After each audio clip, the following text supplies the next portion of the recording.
ఆది దంపతులైన లక్ష్మీ శ్రీమన్నారాయణమూర్తికి శివభారతులకు సాష్టాంగ ప్రణామాలు తెలియజేస్తూ, యశోదరు శ్రీకృష్ణ భగవానునికి, జగద్గురు బుద్ధ భగవానునికి అనేక దండ ప్రణామాలు తెలియజేస్తూ, పెద్దలకి భక్తులకందరూ కూడా హృదయపూర్వక ధన్యవాదాలు. టైం కూడా అంత అవుతుంది కాబట్టి, అయినా మన గ్రామంలో చేస్తున్న కార్యక్రమాలు ఒక 4-5 పెద్ద కార్యక్రమాలు ఉన్నాయి. అందులో ఈ బుద్ధ పౌర్ణం కూడా మనకి మొదటి స్థానంలో ఉన్నటువంటి కార్యక్రమం. దగ్గర 21-22 వార్షికోత్సవం దగ్గరికి మనం చేరువయ్యాం కాబట్టి ఒక 10 నిమిషాల్లో మనం కార్యక్రమాన్ని ముగించి ప్రసాదాలు తీసుకొని వెళ్దాం. ఏది కూడా ఇప్పుడు దాకా అనేక రకాలుగా మనం చెప్పుకున్నటువంటి విషయాలన్నీ కూడా అదేదో బుద్ధుడికి సంబంధించిందో లేకపోతే మనకు సంబంధం లేకుండా ఇతరులకు సంబంధించిందో కాదు. ఎందుకంటే ప్రతి మనిషికి సంబంధించింది కాబట్టే మనందరం తెలుసుకోవాలి, మనము ఆచరించాలి. మనం జీవించినట్లయితే ఉపయోగం అని చెప్పి ఆచరణ అని చెప్పి మన వాళ్ళందరూ మనకు తెలియజేస్తా ఉన్నారు. అందుకు కాబట్టి మనము ఈ విషయాలన్నీ, ఎందుకంటే బుద్ధుడి కోసం కాదు, బుద్ధుడు ఇతరుల కోసం చేయాల, తనలో ఉన్నటువంటి మానసికలో ఉన్నటువంటి అనేక రకమైనటువంటి సంశయాలకి, సందేహాలకి నివృత్తి కోసం ఆయన అన్వేషణ చేసి తను తాను వెతికి తెలుసుకొని తర్వాత మంచి సమాజ నిర్మాణం కోసం ఆయన తీవ్రమైనటువంటి కృషి చేయడం జరిగింది. పుట్టుకతోనే మహారాజు ఆయన. అందమైన భార్య, అప్పుడే పుట్టినటువంటి కొడుకు మొత్తం వదిలేసి ఇదే రోజున ఆయన మరి సత్యం ఏమిటి, దుఃఖంలో, ప్రపంచంలో దుఃఖం ఉన్నది అన్నది సత్యం. ఆయన కనిపెట్టాడు సత్యం, దుఃఖం ఉన్నదని. కానీ దుఃఖానికి నివారణ ఏమిటి అని, దానికి కావాల్సిన మార్గాలు ఏమిటి, దుఃఖాన్ని తొలగించి అంతా ఆనందమయం చేయడం ఎట్లా అనేటువంటి ఒక సద్భావన ఆలోచనతో ఆయన బయలుదేరి అనేక రకమైనటువంటి సాధనలు ఇవన్నీ చేసి ప్రపంచానికి మళ్ళీ ఇవన్నీ అందాలి అని చెప్పి ఆయన బయలుదేరి ఆయన బోధనా విధానాలు స్టార్ట్ చేసి అందులో ఒక క్రమబద్ధంగా ఉంటే ఇంకా బాగుంటుంది, చెప్పే వాళ్ళకి అర్థమయ్యేటట్టుగా. ఎందుకంటే జ్ఞాని ఎట్లాగైనా చేయగలరు, కానీ వినే వాళ్ళకి, ఆచరించే వాళ్ళకి మనకు కొన్ని గుర్తులు ఉండాలి. గుర్తులు లేవనుకోండి, సోమవారం శివాలయంలో భజన, సోమవారం శివాలయంలో భజన, వాళ్ళు శివారాధన చేయాలని ఒక కొండ గుర్తు, ఇట్లా గుర్తులు ఉండాలని చెప్పి చేసి ఆయన బోధన సారాంశం మొత్తం తీసుకుంటే త్రిరత్నాలు అని 3, త్రిచరణాలు అని 3, అష్టాంగ యోగం అని 8, వీటిని బాగా ప్రచారం చేయడం జరిగింది. ఏమిటి త్రిరత్నాలు? త్రిరత్నాలు అనే 3 శీలం, ప్రజ్ఞ, సమాధి. ఈ 3 రత్నాలు లాంటి. శీలం అంటే పవిత్రమైనటువంటి మంచి ఆలోచన భావాలన్నీ కూడగట్టుకుంటే అది పవిత్రమైనటువంటి మనసు అయితే ఆ పవిత్రమైనటువంటి శీలవంతుడు, గుణవంతుడు, ఆయన అసలైనటువంటి ధనవంతుడు అని చెప్పి మన శాస్త్రాలన్నీ ఘోషిస్తాను. అలాంటి పవిత్రమైనటువంటి మనసు ఉంటే ఎవరికి ఉపయోగం చెప్పండి? మనం ముళ్ళ కంచె మీద కూర్చున్నాం అనుకోండి, అంటే కుళ్ళిపోయిన మనసో, పాసిపోయిన మనసో, దురాలోచన కలిగిన మనసో అది నీలో ఉంటే నీకే నష్టం. కానీ నీ మంచి పవిత్రమైన ఆలోచనలు ఉన్నాయి, మంచి రుచికరమైన ఆహారం సేవించును, నీ ఇంద్రియాలను హాయిగా ఉన్నాయండి. అట్లాగే మంచి ఆలోచన తీసుకుంటే నీ హృదయం ఎప్పుడు ప్రశాంతంగా ఉంటుంది, నీ ఇరుపరు వారంతా నేను ప్రేమించేవాడుగా ఉంటారు, నేను ఎప్పుడు కూడా లోకమంతా ఆయన కీర్తించేదిగా ఉంటుంది. నువ్వు ఎక్కడ నిలబడితే అక్కడ ఒక మంచి సుగంధమైనటువంటి మరి వికసించినటువంటి పువ్వులాగా అందరికి కూడా హాయిగా ఉంటుంది అని చెప్పి మహాత్ములంతా ముందు పవిత్రమైనటువంటి మనసును సాధించాలయా. ఎందుకంటే మనసు అనేది మంచి చెడు 2 కలిపి ఉన్నాయి. బుద్ధుడు చెప్పిన మాట ఏంటి? మనసే అన్నింటి కీలకమైనది. మనసే మనిషిని బుద్ధుని చేసి బంధిస్తుంది, మనసే వికసించి బుద్ధుని చేస్తుంది. ఎందుకంటే అని చెప్పి మనసే అన్నింటి కీలకమైన గుర్తించినటువంటి వ్యక్తి బుద్ధుడు. అలా ఆయన పవిత్రమైనటువంటి ఈ యొక్క మనసుని నువ్వు సాధించాలయా, పవిత్రమైనటువంటి ఆలోచన భావాలన్నీ నువ్వు నింపుకోవాలి. ఆ పవిత్రమైనటువంటి అన్ని కూడా నీకు నింపితే నీకు సుఖం అని చెప్పాడు. ఆ తర్వాత ఏమిటి? రెండవది ప్రజ్ఞ. ప్రజ్ఞ అంటే ఏమిటి? ఎరుక అనేది ఇప్పుడు మనం డోర్ ఇందాక ఓపెన్ చేసాం. ఓపెన్ చేయడం వల్ల అటు నుంచి కుక్కలు వస్తున్నాయి, పిల్లులు వస్తున్నాయి, ఎవరు పెడితే వాళ్ళు చూస్తున్నారు, తాగిన వాళ్ళు కేక వేస్తున్నారు. ఎందుకు? డోర్ ఓపెన్ చేసి ఉంచాం. అదే ఒకప్పుడు ఒక మనిషిని చూస్తా ఉంటే అవేమి రావట్లేదు, అంటే అక్కడ ఎవరు చూస్తున్నారు. అట్లాగే నీ ఆలోచనలన్నింటినీ నువ్వు వెలుగుతో గమనించు. నీ మనసు ఏం కోరుకుంటుందో నువ్వు తెలుసుకో. ఎందుకంటే సృష్టిలో ఉన్నటువంటి జీవరాశులన్నీ కూడా అన్నింటికీ ఒకే భగవతత్వం ఆధారమై ఉన్నది. ప్రతి జీవి నీరు ఫలానికి ప్రవహించినట్టుగా ప్రతి జీవి సుఖాన్వేషణ కోసమే జీవిస్తా ఉన్నది. సుఖం కోసం, శాంతి కోసం, సచ్చిదానంద స్వరూపమైనటువంటి ఆ ఆనందం కోసం ఈ జీవి పరికల్పన చెందుతా ఉన్నది. ఎవరిని అడిగినా సంతోషం, ఆనందం తప్ప మనం వేరే కోరుకుంటాం? కోరుకోం. ఎందుకు? ఈ జీవి పుట్టుకే ఆనందం కోసం పుట్టినటువంటిది కాబట్టి, ఈ సృష్టి అంతా ఆనందంలోంచి ఉద్భవించింది కాబట్టి, ఆనందంలోనే జీవిస్తా ఉన్నది కాబట్టి, ఆనందం పొందడానికి పరికల్పన చెందుతా ఉన్నది జీవి. కానీ ఆనందం దొరకకపోగా సుఖ దుఃఖాల మధ్య కొట్టుమిట్టాడుతా ఉన్నది. కారణం ఏమిటి? దానికి సరైనటువంటి ఎరుక లేదు, ప్రజ్ఞ లేదు.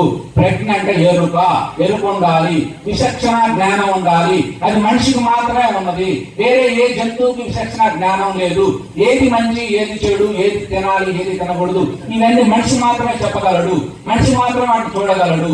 అలాంటి విచక్షణ జ్ఞానం ఉండాలి. దాంట్లో వివేకం అంటే మంచి చెడు వేరు చేసేది విచక్షణ అయితే, జ్ఞానాన్ని అంటే మంచిని మాత్రమే తీసుకునేది వివేకం. అందుకే వివేకానందుడు ఏం తీసుకుంటాడు?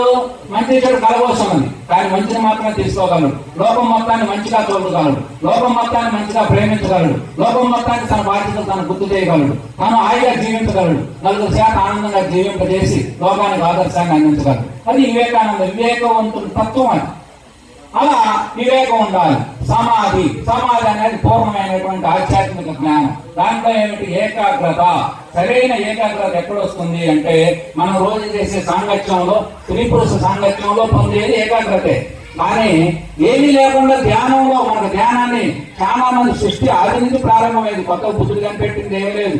బుద్ధుడు నేను కొత్తగా ఏది కనిపెట్టింది కాదప్ప, ఉన్నదాన్ని గుర్తించా, దానిలో ఉన్నటువంటి మంచి చెడులు మీకు స్పష్టంగా చూపిస్తున్నా.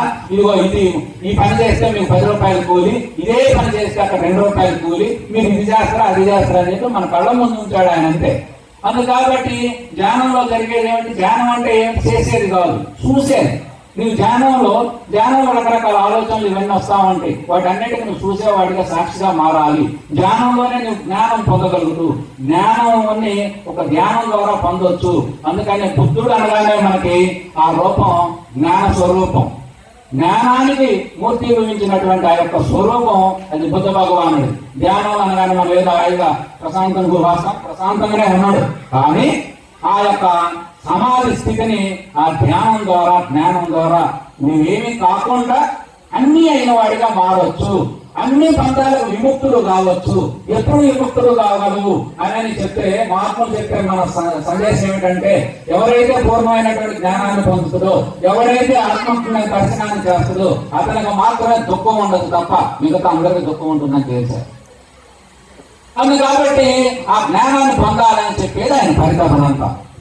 అట్లా తీసుకొని ఈ 3 రత్నాలు, ఈ రత్నాలని, రత్నం అంటే ఎవరైనా పారేసుకుంటాం. మహాత్ములకి ఇక్కడ మీరు కూర్చున్న వాళ్ళందరూ కొంతమంది ఆయన నిద్రపోతారు. ఎందుకంటే ఇంటారు, కానీ దాని మీద స్మరణ తక్కువ ఉంటాం వల్ల.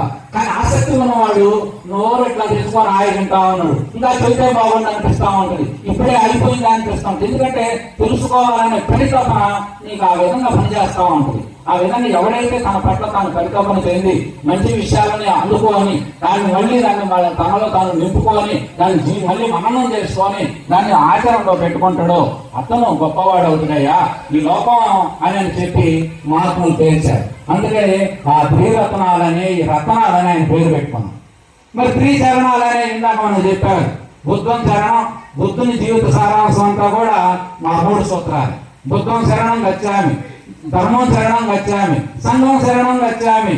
బుద్ధం సత్యాన్ని తెలుసుకోవాలి, నేను నువ్వు తెలుసుకోవాలి. అట్లాగే ఎన్నున్నాయి, సృష్టి మొత్తం ధర్మం మీద ఆధారపడి నడుస్తా ఉన్నది. నీళ్ళు కాదు, నిన్ను సృష్టించిన భగవంతుడైనా ధర్మం ప్రకారమే నడిపిస్తా ఉన్నాడు. సృష్టి ఆయన కూడా ధర్మం ప్రకారమే ఉన్నాడు. ఇప్పుడు పుట్టే అంటే తీసేస్తాడు, ధర్మం ప్రకారమే తీసేస్తాడు. అంత సృష్టికర్త కూడా ధర్మాన్ని అనుసరిస్తా ఉన్నాడు. అందుకని ధర్మం అనేది అంత ప్రధానమైనటువంటిదయా.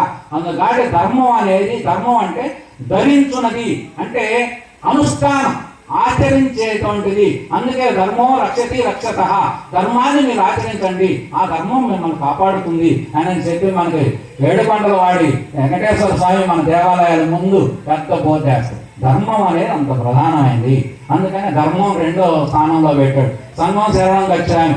ఎన్ని తెలుసుకున్నా కూడా నువ్వు సంఘం పట్ల బాధ్యత వహించాలి. ఇప్పుడు దానికి మార్పులు చెప్పేది ఏమిటంటే, నీవు బాహ్యంలో చర్య ముఖ్యం, అంతరంగంలో మనసు ముఖ్యం. నీకు ఎంత జ్ఞానం ఉన్నా ఒక కార్యక్రమాన్ని చేసి 10 మందికి నువ్వు చెప్పకుండా మిడిమిడి వైరాగ్యం మాటలు చెప్తే అది చెల్లుబాటు కాదు.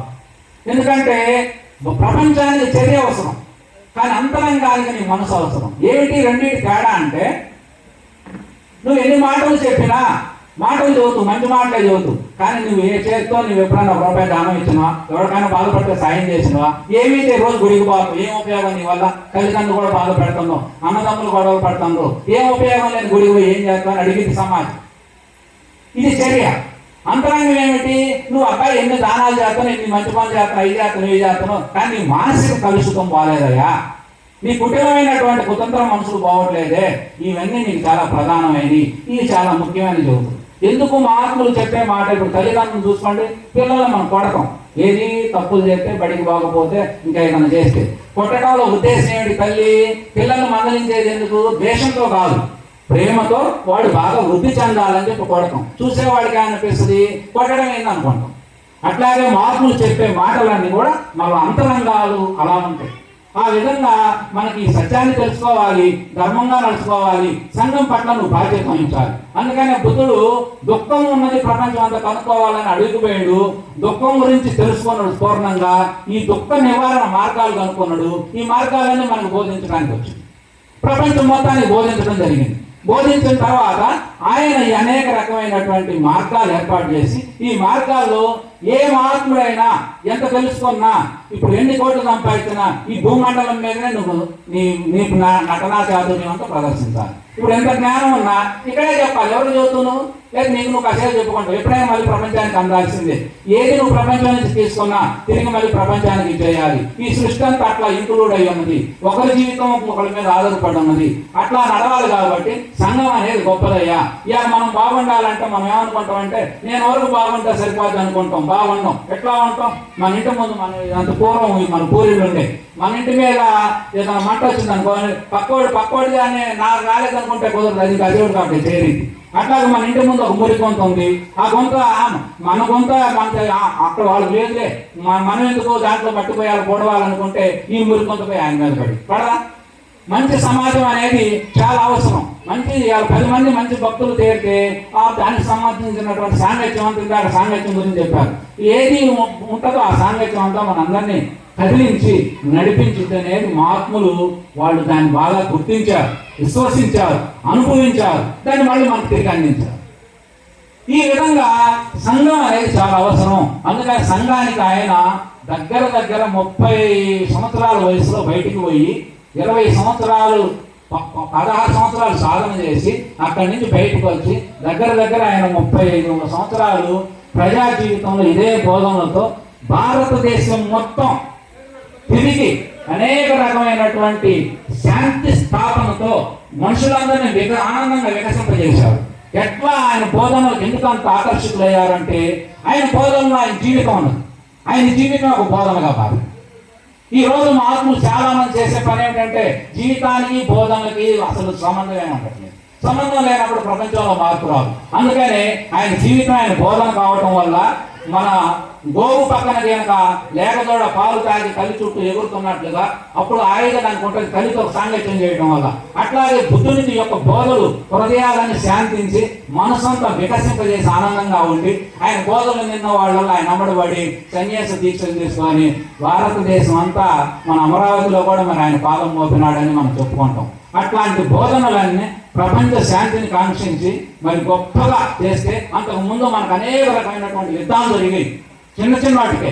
అట్లాంటి యుద్ధాలు రాజులు వాళ్ళందరూ కూడా కత్తులు పక్కన పడేసి శాంతి స్థాపన కోసం ఆయన మార్గాన్ని అనుసరించారు. ఒక పెద్ద విప్లవం చేసుకొచ్చి ఆయన హిందువుగానే పుట్టాడు, హిందువుగానే పెరిగాడు. కానీ ఆయన వెతికే ఒక మార్గమే అది ఒక బౌద్ధం అయ్యి, అది ఒక బుద్ధత్వం అంటే సత్యాన్ని దర్శించి మరి బౌద్ధ మతంగా మారి ప్రపంచం అంతా కూడా ఈరోజు వ్యాప్తి చెందడానికి అంత గొప్ప సుగుణాలను ఆయన ఎక్కువ చేసే బోధనతో ఏమిటంటే, మన విధానంలో మనం ఎక్కువ ఆత్మతత్వం, ఈ విధానం, దైవము, ఈ దేవుడు, మనం కొన్ని సెంటిమెంట్లు, కొన్ని తాత్వికంగా, కొన్ని జ్ఞానపరంగా రకరకాలుగా ఉన్నాయి. కానీ బుద్ధుడు చెప్పే బోధనలు ఏమిటంటే మానవతా విలువలు పెంపొందించాలి, మానవత్వాన్ని బాగా చాటాలి, మంచి చెడులు స్పష్టత ఉండాలి, సమస్య ఉంటే నీ వల్లే నీకు వస్తుంది, యద్భావం తద్భవతి, నీ వల్లే నీకు వస్తుంది కాబట్టి ఆ సమస్య నీవే పరిష్కారం చేసుకోగలవు అని చెప్పి ఆ రకంగా మనకు అనేక రకమైనటువంటి మార్గాలను చూసినటువంటి మహాత్ముడు. ఇక తర్వాత సాధనలో భాగంగా ఏమి సాధన చేసుకోవాలి మరి అంటే అష్టాంగ యోగం అని చెప్పి 8 రకాల మార్గాలను సూచించడం జరిగింది. యమ, నియమ, ఆసనం, ప్రత్యాహారం, ధ్యానం, సమాధి, ఇట్లా 8 రకాలు ఉన్నాయి. ఈ 8 రకాల్లో సాధకుడికి ఇక మెట్టు బై మెట్టు ఎట్లా చేసుకోవాలి రోజువారీగా ఆ సాధనలో బోధనంతా ఇంక్లూడ్ చేసి అందులో జీవితం అంతా పెట్టి చక్కగా బ్రహ్మాండంగా మరి ఆ యొక్క విధానం అంతా కూడా మనకు అందించినటువంటి మహాత్ముడు బుద్ధ భగవాన్. మరి ఆయన ఎందుకు ఆయన ఇంతసేపు చేయవలసి వచ్చింది చేసిందంటే వాస్తవానికి ఆయన కోసం ఆయన చేసిండు. ఆయన హృదయం దేనికోసం వెతికిందో దానికి దాన్ని ఆయన పట్టుకోగలిగింది. ఆయన జీవితం సక్సెస్ అయింది, సార్థకమైంది. అదే బుద్ధుడు రాజుగా ఉంటే గొప్ప రాజుగా ఉండేవాడు, గొప్ప పరిపాలన చేసేవాడు, కొంతమంది పేరుండేది. కానీ ఎంత చేసినా కూడా కానీ బుద్ధుడు ఈరోజు ప్రపంచం అంతా ఆధ్యాత్మిక సాధకులందరూ ఆయన పాద పద్మాలను ముద్దాడకుండా ఆధ్యాత్మిక పురోగతి పొందలేదు. ఎందుకంటే ఆయన కొన్ని మార్గాలు ఆ విధంగా చేశాడు.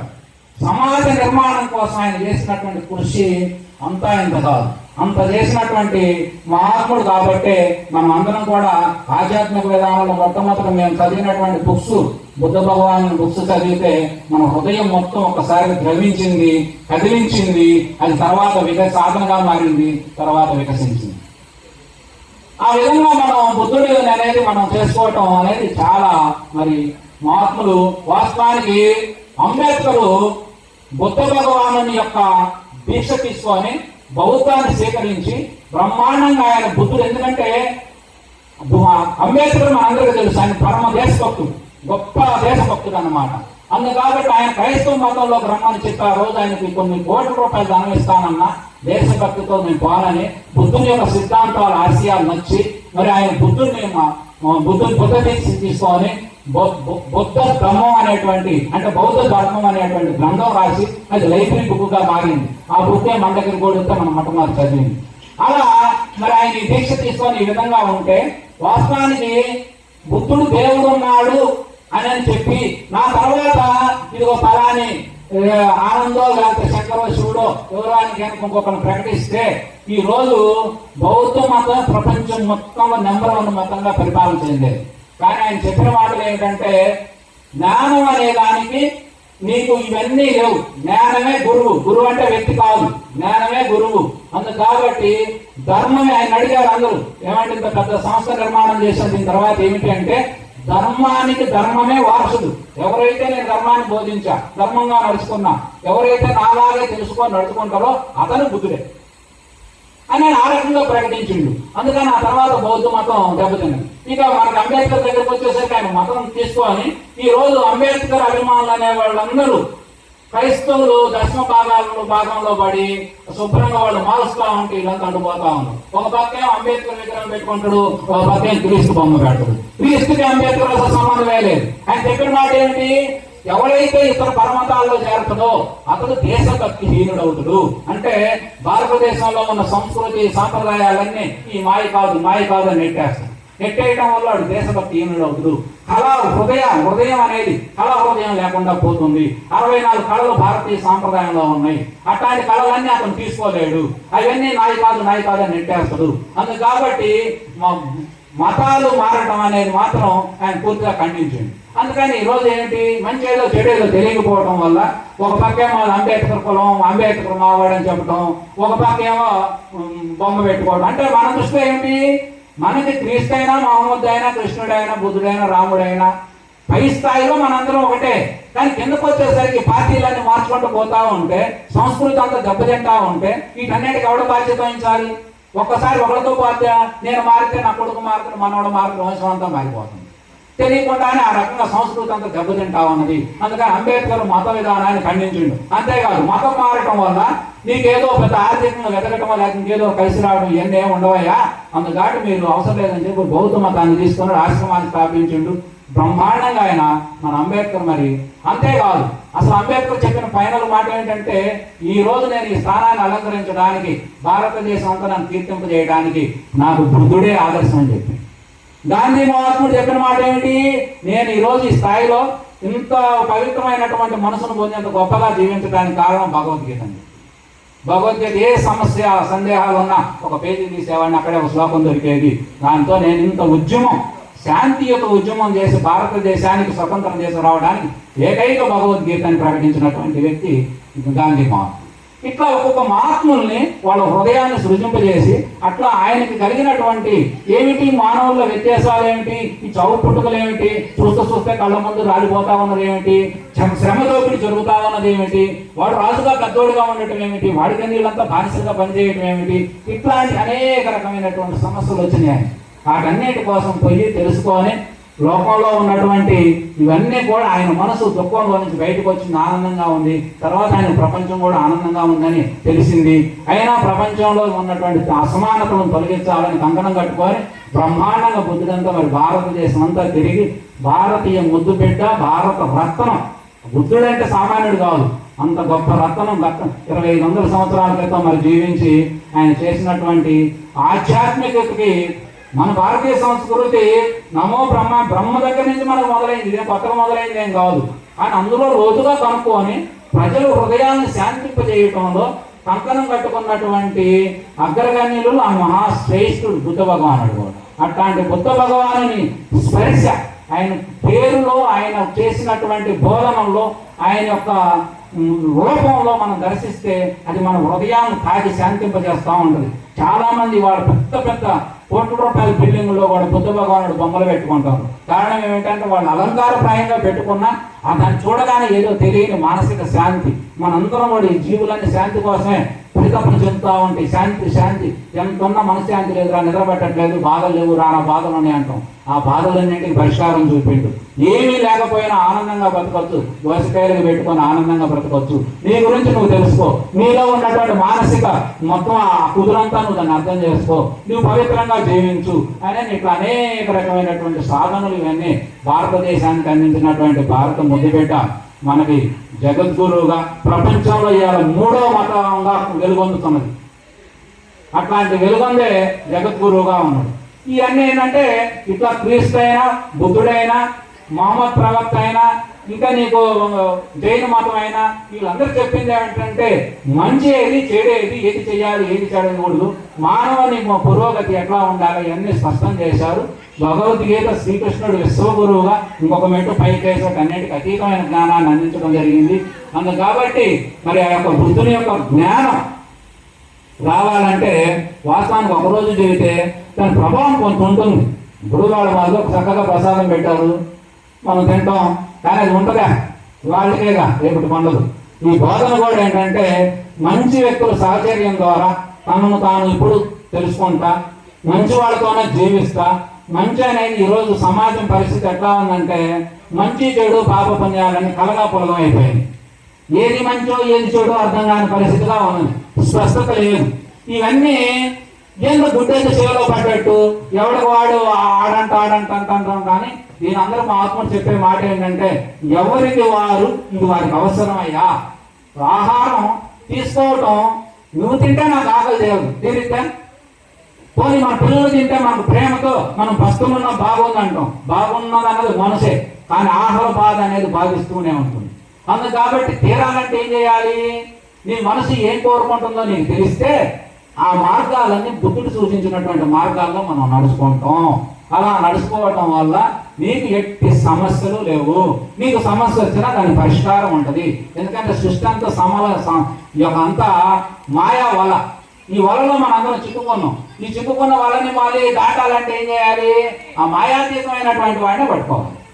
అందుకని దాన్ని పట్టుకోవాలంటే ఇట్లాంటి బుద్ధులు జ్ఞానులు కాబట్టి, గురువులు కాబట్టి వారి పాదాలని ఆచరించి వారి మాటలని మరి దోషలకి సేవించి వారిని మనం నిత్యం కూడా ఆరాధిస్తూ అనుసరిస్తూ వాళ్ళ అడుగుజాడల్లో మనం నడవటం కోసమే మనకు అనేక రకమైనటువంటి ఇట్లాంటి కార్యక్రమాలు అనేకంగా పెట్టుకునేది ఏంటంటే చెప్పినంత మాత్రాన పవిత్రులు అయిపోతారని కాదు. చెప్పే వాళ్ళకి వాళ్ళ సమస్యలు, వాళ్ళ విధానం, వాళ్ళ ధర్మం వాళ్ళకు ఉంటుంది, వినే వాళ్ళకి వాళ్ళ ధర్మాలు వాళ్ళకు ఉంటాయి. అర్థమైందా? అందుకని ఇది ఎవరు వారి స్థాయిలను బట్టి. ఇప్పుడు కొంతమందిని కోటేశ్వరం కనుకోండి, ఏదో లేదు అన్ని బాధలు ఉన్నాయి అంటాడు. అన్నీ ఉన్నాయి, మరి వాడికి ఎందుకు బాధలు ఉన్నాయి అంటే బాధ సుఖదుఖాలు అనేవి సృష్టి యొక్క రససిద్ధి కోసం భగవంతుడు తయారు చేసినటువంటి దాని యొక్క స్వరూపం. దాన్ని సంపూర్ణంగా అర్థం చేసుకుంటే నీకు శాంతి ఆనందం రెండు కలుగుతుంది. అందుకని ఈ రెండు కలగాలయ్యా. బుద్ధుడు ఫైనల్గా చెప్పిన మాట ఏమిటంటే ఏమి లేకపోయినా నిర్వాణము అంటే ఈ జీవి ఏదో ఒక రోజు వెళ్ళిపోతుంది దేహాన్ని నిలిచి. అందుకని మన బాధలో, మన భాషలో, మన సంస్కృతంలో చెప్పేది ఏమిటి? మోక్షము, ముక్తి. ముక్తికి పర్యాయ పదమే నిర్వాణం. ఇప్పుడు మన వాళ్ళందరూ పెద్దలు ఎవరన్నా కాలం చేసినప్పుడు కార్డు మీద నిర్వాణం అని కొట్టిస్తుంటారు, మోక్షం అని కొట్టిరు. నిర్వాణం అంటే ఏమిటి? సృష్టి లయకారులో లయమైపోయింది అనే. అందుకని ముక్తికి పర్యాయ పదమే నిర్వాణం. ఈ నిర్వాణం పొందినప్పుడే మానవ జన్మ సార్థకము. అది పొందడం అంటే నీలో ఉన్న కోరికలు మొత్తం నువ్వు నశింపజేయాలి. నశింపజేయటం అంటే నెట్టేయటం కాదు, సంపూర్ణంగా అర్థం చేసుకోవాలి. అర్థం చేసుకొని నీ ఇంద్రియాలన్నీ నీ ఆధీనంలో ఉంటే, కృష్ణుడు రథం మీద నుంచి ఇంద్రియాలన్నింటినీ గుర్రాలను ఎట్లా తోలాడో ఆ విధంగా మన ఇంద్రియాలన్నీ మన అదుపులో ఉంటే, పవిత్రమైన మనసును మనం సాధించగలిగితే ఆ మనసు వల్ల మనం సుఖంగా ఉంటాం, కుటుంబం సుఖంగా ఉంటుంది, రేపు పిల్లలు తలెత్తుకొని తిరగలరు. నువ్వు ఎన్ని ఆస్తులన్నా ఇవ్వండి. ఈ మధ్య మనం టీవీలో చూస్తుంటే కొంతమంది 100 కోట్లు సంపాదించారు. ఆఫీసర్స్, పెద్ద పెద్ద ఆఫీసర్స్ వారి యొక్క ఉద్యోగాలను అడ్డం పెట్టుకోని. కానీ వారి అవినీతి భాగవతం బాగా బయటపడ్డప్పుడు వాళ్ళ పిల్లలు, భార్య అందరూ క్షోభపడి ఎందుకు ఈ డబ్బులని బాధపడతాం. మరి ఆయన సంపాదించింది వాళ్ళ కోసం. అందుకని దానికంటే మహాత్ములు చెప్పే మాట ఏమిటంటే నువ్వు ధనవంతుడి కంటే నువ్వు గుణవంతుడిగా మారు. నీ పిల్లలు నిన్ను అనుసరిస్తారు. లోకం అంతా సుఖంగా ఉండాలంటే ధనం కంటే గుణం గొప్పది, తర్వాత ధనం గొప్పది, బలం గొప్పది. ఈ మూడే సృష్టిని పాలెత్తనే. జ్ఞానవంతుడు, ధనవంతుడు, బలవంతుడు. బుద్ధుడు జ్ఞానవంతుడు, అశోక చక్రవర్తి మరి బలవంతుడు. అర్థమైందా? అట్లా కొంతమంది మహాత్ములు ధనవంతుడు. ఈ ధనవంతుడే ఈ ప్రపంచాన్ని అంతా భౌతికంగా మరి ఆ అంబానీ, అదానీ లాంటి వాడు మొత్తం శాసించి నడిపిస్తున్నారు. అట్లా ఆ రోజుల్లో వీరుడుగా కట్టుబట్టుకున్నటువంటి మహాత్ముడు అతని పని అతను చేసి మొత్తం పీఠం చేజించుకోగలిగాడు. బుద్ధుడు లాంటి జ్ఞానులు మొత్తం తన వైపు మలుపుకోగలిగారు. మలిపి ఐకమత్యంతో అందరిని మమేకం చేసి ఒకటి చేసేసారు. అసలు రెండో భావన అనేది లేకుండా అద్వైతం అనే దాన్ని సృష్టించి అందరిని కూడా మమేకం చేసి బ్రహ్మాండమైనటువంటి బోధలతో హృదయాలని శాంతింపజేసి భారతదేశం అంతా ఒక 500 సంవత్సరాలు సస్యశ్యామలంగా నడిచింది. యుద్ధాలు కూడా మానేశారు. ఆ తర్వాత యుద్ధాలు మానేయటం వల్ల మనకి తర్వాత ప్రాబ్లమ్స్ ఎక్కువ వచ్చింది. ఎందుకంటే పరదేశాల వాళ్ళందరూ మనం అనుకుంటే వాళ్ళు ఊరుకోడుగా వాళ్ళు వచ్చి మన దేశం మీద దండయాత్రలు చేసిన తర్వాత అనేక రకంగా జరిగింది. కానీ అలా ఏం జరిగినా దెబ్బకు దెబ్బ, మాటకు మాట ఇవన్నీ పరిష్కారాలు కాదబ్బాయి. అందుకు కాబట్టి నీవు అనేది మా బుద్ధుడు చెప్పే మాట ఏంటంటే ఇంత సులువైందేం కాదు. 1000 మందిని యుద్ధంలోనైనా జయించొచ్చేమో కానీ తన ఇంద్రియాలు జయించలేమని చెప్పి మహాత్ముడు తెలిసాడు. నీలో ఉన్నటువంటి అర్షట్ వర్గాలు, రాగద్వేషాలు, అష్టమదాలు, సప్తవ్యసనాలు ఇవన్నీ నిన్ను బాధిస్తూ ఉంటాయి. వీటన్నింటిని నువ్వు జయించాలంటే దానికి బుద్ధుడు లాంటి జ్ఞాని, కృష్ణుడు లాంటి జ్ఞాని, లేకపోతే ఇంకా ఏమన్నా మహాత్ముడైనటువంటి బ్రహ్మంగారు లాంటి భక్తులు, ఇట్లా ఏదైనా అది మనం ఆధారం చేసుకొని సాధనలు పెంపొందించుకొని మంచి సహచర్యం కల్పించుకొని అనేక రకమైన సంవత్సరానికి ఇట్లా మనలాగా కార్యక్రమాలు పెట్టుకొని మంచి వాతావరణం సృష్టించుకొని నడిస్తే చెప్పిన నాకు నేను సుఖంగా ఉంటా, ఇన్న మీరందరూ సుఖంగా ఉంటారు. ఇది మీకోసమే కానీ ఇతరుల కోసం కాదు. ఇవాళ ఈ కార్యక్రమం తెలియని పెట్టినా వాస్తవానికి మన కోసం పెట్టినాడనేది కాదు. ఆయన హృదయ ఆవేదన, ఆ తపన అవన్నీ సదార్థం కోసమే 20 ఏళ్ళగా కార్యక్రమం పెట్టుకుంటుండు. అందరం కలిసి ఆనందపడుతున్నాం. మన ఆనందంలో ఆయన ఆనందం చూసుకుంటుండు. ఆయన ఆనందపడటంలోనే చేస్తాడు. ఆయన గొప్ప అయితే ఎందుకు చేస్తారు? ఖర్చు అవుతుంది 10,000, 20,000 ఎందుకు పెట్టుకుంటాం మనం చెప్పండి? మీరందరూ ఇంత కష్టపడి కూర్చున్నారు ఎందుకు? ఏమో ఒక మాట ఇందా ఎందుకన్నా ఉపయోగపడదంటవా? 10 రూపాయలు డబ్బులుంటే ఏదన్నా వస్తువు కొనుక్కుంటే ఉపయోగపడుతుంది. ఓ మంచి మాట కూడా ఉపయోగపడితే అనేది నిద్ర వస్తున్నా, ఓపికన్నా, కష్టపడి మరి వింటాను. ఇట్లా చెప్పేవాళ్ళు కూడా అంతే. ఏం ఒక మాట అన్న ప్రజలకు చేరువైతే వారి జీవితాల్లో కన్నా మార్పు వస్తే ఇవాళ మనం అక్కడక్కడ తిరుగుతుంటాయో నువ్వు చెప్పిన మాట ఒక మాట బాగా ఉపయోగపడ్డదంటే మనకి ఒక 10 లక్షలు సడన్గా ఒక బ్యాగ్ దొరికి ఎట్లా ఉంటుందో అంత ఆనందము. నీ మాట నీ వల్ల నా జీవితం బాగుందంటే అంత ఆనందం కలుగుతుంది. అందుకాటి పరుల జీవితాన్ని బాగు చేయడంలో అసలైన ఆనందం కిక్కు ఉందని చెప్పి మహాత్ములంతా తేల్చారు. అందుకే పరోపకారాయ పుణ్యాయ, ఇతరులకు ఎప్పుడైతే మేలు చేస్తావో అదే పుణ్యమయ్యా, ఇతరులకు ఎప్పుడైతే కీడు చేస్తావో అది పాపము, అది జన్మ జన్మలు ఎట్టబడుతుంది, అది నిన్ను అది వదిలిపెట్టదు. ఎప్పుడైనా నువ్వు దాన్ని అనుభవించి తీరాల్సిందే.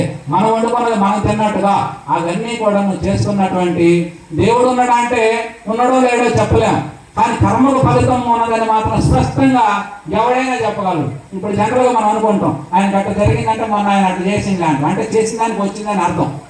ఈ విధంగా కర్మ సిద్ధాంతం, కర్మ ఫలితాలు ఉన్నాయని మహాత్ములు గుర్తించి ఎట్లా నడుచుకోవాలో ఎట్లా నడుచుకోకూడదు ఇవన్నీ చెప్పారు. నడుచుకోవాలంటే ఏమిటంటే మనం ఇప్పుడు ఎంతసేపు చెప్పుకున్నా మరి అందరిలో ఉన్న గుణాలే కదా అనిపిస్తుంది మనకి. కానీ నీరు పల్లానికి పోవటం సహజ లక్షణం. ఈరోజు మనలో దుర్గుణాలు అవి వికసింపజేస్తూ ఉంటాయి రోజువారీగా, అది సహజ లక్షణం. కానీ నీరు పైకి మెట్టకొచ్చి భూములంతా సస్యశ్యామలం చేసి మానవ జీవులన్నిటిని ముద్రించాలంటే కోట్ల రూపాయలు పెట్టుబడి పెట్టి ఆనకట్ల కట్టాలి, కట్టి కాలువలు తవ్వించి నీళ్లు పెట్టాలి. అట్లాగే మనలో సహజమైనటువంటి గుణం ఏమిటంటే దుర్గుణాలు. వచ్చేస్తే అంటే నువ్వే దాని పెద్ద సాధనలు అవుతున్నావు. కానీ సద్గుణాలు నేర్చుకోవాలంటే బుద్ధుడు చెప్పినటువంటి మార్గాలు, కృష్ణుడు సూచించినటువంటి మార్గం, ఇవన్నీ కూడా మనం అనుసరించి అవి చాలా కష్టంగా ఉంటాయి. ఇంత కష్టపడి ఎందుకు చేయాలనిపిస్తుంది? ఎందుకంటే కష్టపడి చేస్తేనే వాటితో గొప్పగా జీవించగలరు, ఉన్నతంగా జీవించగలరు, ఆనందంగా జీవించగలరు. నీకోసమే, ఇతరుల కోసం కాదు. అందుకాబట్టి మరి ఈ కార్యక్రమం గత 22 సంవత్సరాల దగ్గర అయిందనుకుంటా. ఈ కార్యక్రమాన్ని మన గ్రామానికి అందించినటువంటి లెనిన్ దంపతులకి అందరూ తరపున హృదయపూర్వక ధన్యవాదాలు తెలియజేస్తూ మరి కార్యక్రమాన్ని ఇంతటితో ముగిస్తూ హరి ఓం తస్సత్ సర్వం శుభార్పణమస్తు. ఓం.